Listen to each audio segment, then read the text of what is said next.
Hi, I'm Eugene the Teacher. I'm still reading the book of James in the first chapter, talking about how everybody should be quick to listen, slow to speak, slow to get angry. I tell you what, I was angry Saturday. I was trying to file my taxes, right? And my wife and I entered into this debate about whether we'd be more advantageous to file separately or file jointly. She thinks file separately because she lived in 2 states last year. I think file jointly because TurboTax said so. So we tried to enter all the values in as if we were filing jointly, and finally TurboTax says it'd be more advantageous if you file separately. It's like, oh, so I had to go back in, change all the values, switch the setting back. And in the midst of doing that, the account started messing up. It started saying that not only was I getting no money back, but I was going to owe my state several $100s. And I found to use a new email account and start over with a brand new TurboTax account. And everything that could have gone wrong went wrong. When I got ready to purchase the thing, right, I realized that I was using an app on the iPad, which meant that I had to buy through iTunes.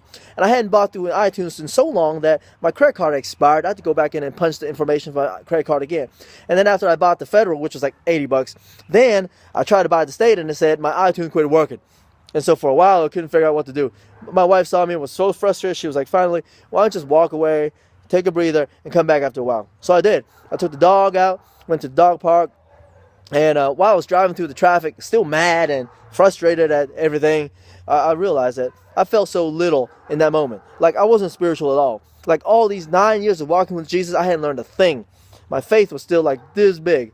And I was angry over nothing. So I understand what James is talking about. Everybody should be quick to listen, slow to speak, slow to get angry.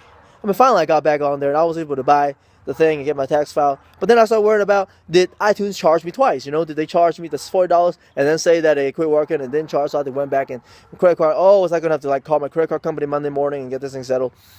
My faith was like this big.